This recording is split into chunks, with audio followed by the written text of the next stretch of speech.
Hello and welcome to my video. I'm Cody the Coin Raptor, and in this video, I'm going to talk to you about ARK Invest's newest Bitcoin monthly report. This is going to be for April of 2023, and I'm going to go break it down for you. We're going to go through each individual slide, and I'm going to go ahead and give you my take on that information. But before we get to that, be sure to hit that subscribe button. I'm really close to 200 subs, and I would definitely like to get there within the next couple of months.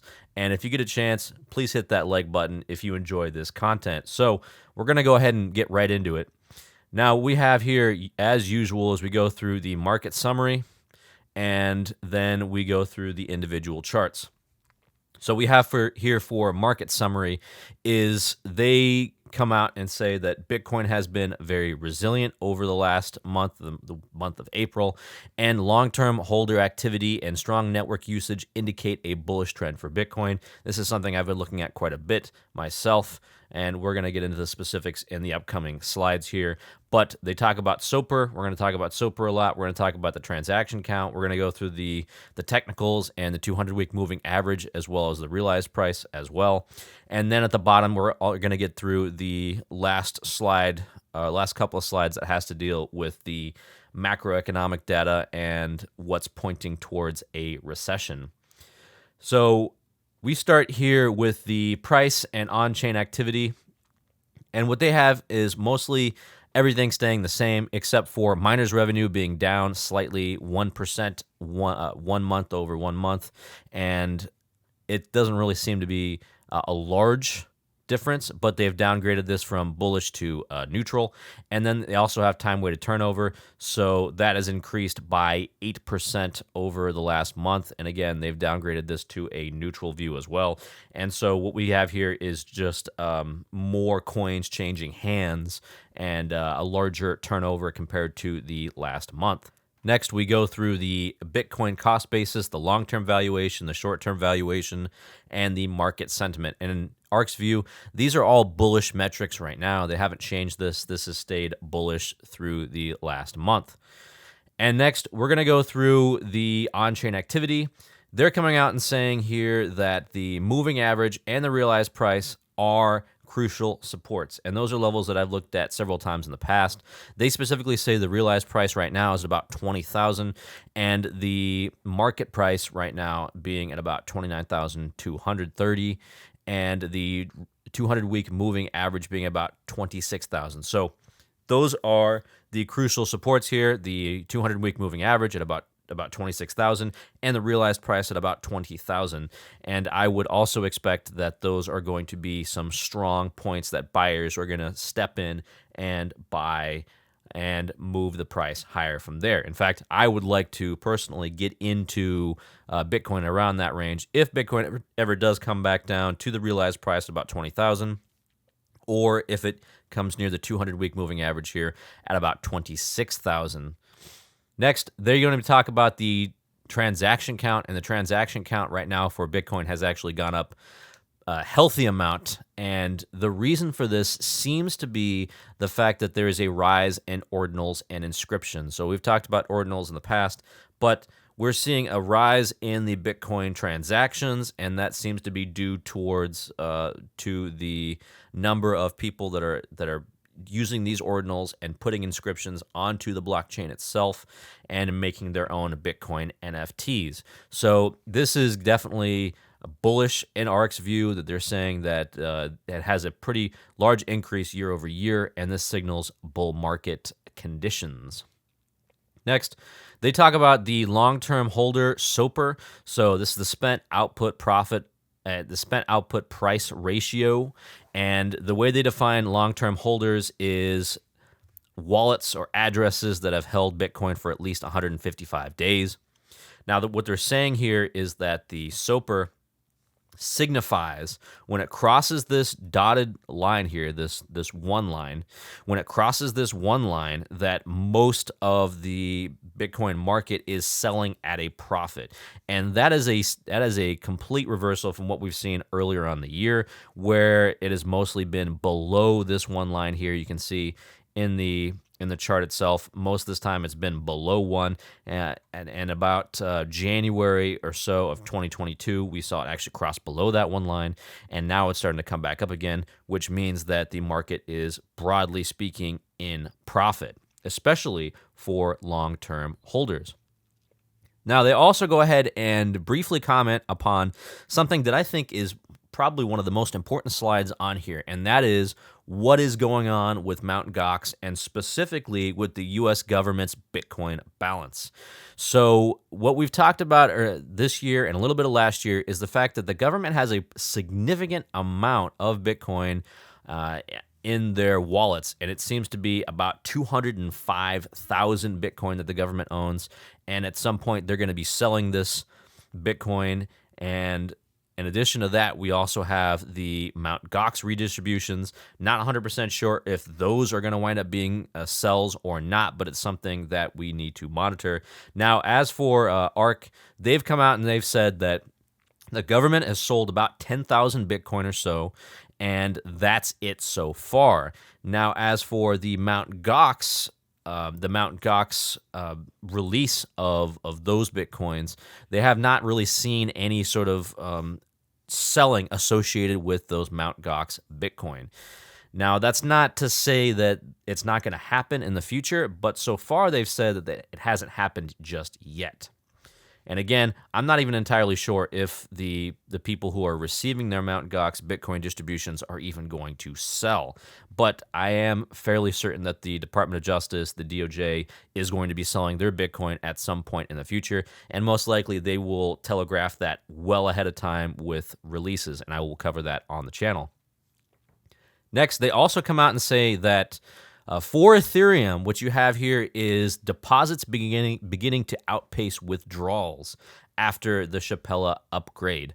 So the Shapella upgrade allowed people to pull their money out of Ethereum staking and allowed that withdrawals. And so what we're seeing right now is an increase in the number of deposits versus withdrawals. So I think that definitely signifies something very bullish for Ethereum. When you have people that deposit more than they withdraw, that means that they're interested in the staking rewards, they're interested in the blockchain itself, and they're not just going to pull their money out and then they're just going to immediately sell Ethereum and drive the price lower. So what they've seen so far is that after the burst of withdrawals, flows have turned positive on a net basis. Now, they also point out here that the amount of Ether staked is only 14.7%, which is low when they compare it to other proof-of-stake blockchains like Cardano, Polygon, and Solana, with staking ratios of 65%, 39%, and 72%. Now, what that means, what they're trying to say here is that it's entirely possible that we'll wind up seeing an increase in the number of total value staked as this blockchain matures and as people work into the ecosystem. Now, this is something I've talked about in the past, and I've specifically highlighted the fact that the total value locked for staked Ethereum continues to rise, despite the fact that we had this Shapella upgrade and people could actually pull their money off of Ethereum and unstake and then maybe even sell their Ethereum. But that's not something that we've seen so far. And in fact, it looks like people are moving to the blockchain rather than going from it. Now, they also like to go ahead and go through what they call Recession Watch, and this is a highlight of the uncertain macroeconomic picture.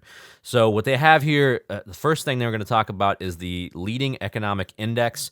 This is a combination of things like average work week, jobless claims, the Institute of Supply Management, new orders, and interest rate spreads. And so what they're saying here right now is that this is at a level, at a current low, that we haven't seen since January of 2020, and it's signaling that there is a recession that is going to be coming very shortly. Now, one thing I want to go ahead and point out about this is they also put in here the real U.S. GDP year over year. We recently got a GDP figure in Q1 of about 1.1%, and the consensus forecast for GDP growth in 2023 is 1.2% year over year. So what this means is we are likely to see the same kind of GDP growth for the rest of the year that we've seen in Q1. Now this is really important to point out, because if we're going to have a deep recession like we had back in 2008 or in 2020, the expectation would be that U.S. GDP growth would turn negative. And so far, we haven't seen that just yet. They've pointed out the fact that the U.S. LEI year over year has been down dramatically. And as you can see with these charts, it usually corresponds with a pretty sizable drop in real U.S. GDP. However, we haven't seen that just yet. And I do think that that probably means that we're headed for a very shallow recession. There's also a possibility that we're already in a recession, or what they call a rolling recession, which is a recession that hits different quarters or different sectors each quarter or different parts of the year. So what that means is I don't expect that we're going to wind up getting a heavy recession like 2008 or 2020, judging by the data and the facts that I've gathered so far. And the reason why this is so important for Bitcoin is because in times like 2020, you saw a pretty massive drawdown in the Bitcoin price as the recession took hold, as people lost their jobs, and thus they can't hold onto a Bitcoin or other crypto, and they definitely can't buy anymore. But that is not something that I'm expecting for this time. Now, we'll have to see as more data becomes available. We'll see if the thesis change after I get more information. But for now, it looks like it's going to wind up being a shallow recession, or we're already in a recession. That's a possibility as well. Now, they also come out and say that the 1-month Treasury bill yield is leading the federal funds rate. And so what they're doing here is they're comparing that 1-month T-bill compared to the Fed funds rate. And generally speaking, when the yield spread turns negative and sharply negative, that tends to correspond with the Fed cutting their funds rate. That happened back in 2008, and it also happened back in 2020 as well. So they're saying that it's possible that we could wind up seeing the Fed cut interest rates as well, like we've seen in the past, or that there's an issue with the looming debt ceiling debate, and that's pushing investors, and that's pushing the 1-month yields down comparatively. So I actually think that it's probably going to wind up being the former, and I do think that the Fed's going to wind up cutting rates before too long, probably by the end of the year. And that would also wind up being incredibly bullish for Bitcoin. As soon as we start seeing those cuts, again, I've made a couple of videos on the Fed funds rate and how the Fed impacts Bitcoin and how it impacts the Bitcoin price. Definitely recommend you guys check those out. But if the Fed starts cutting rates, that's going to be bullish for Bitcoin. It's going to be bullish for crypto, and it's going to be bullish for risk on assets. They also go ahead and talk about the unemployment insurance claims. The continuing jobless claims is rising, and they're saying that that has been associated historically with recession. So they're coming out and saying, okay, well, if this continues to rise, most likely we're going to wind up getting a recession. Now, again, I want to caveat this by saying the fact that the U.S. unemployment rate is 3.5%.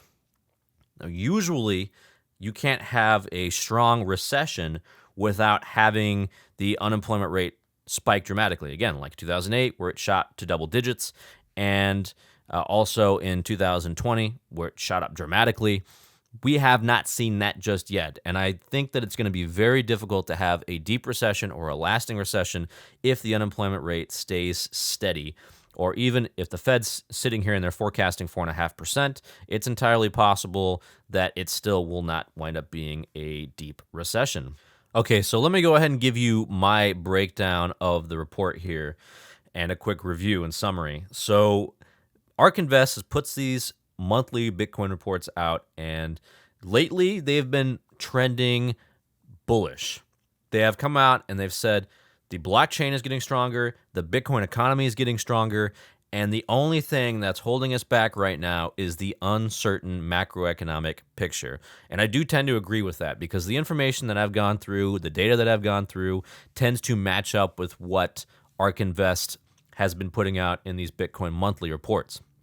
Especially if you go and you look at the supports that we've talked about, 200-week moving average, the realized price, all that stuff really helps put a floor onto the Bitcoin price.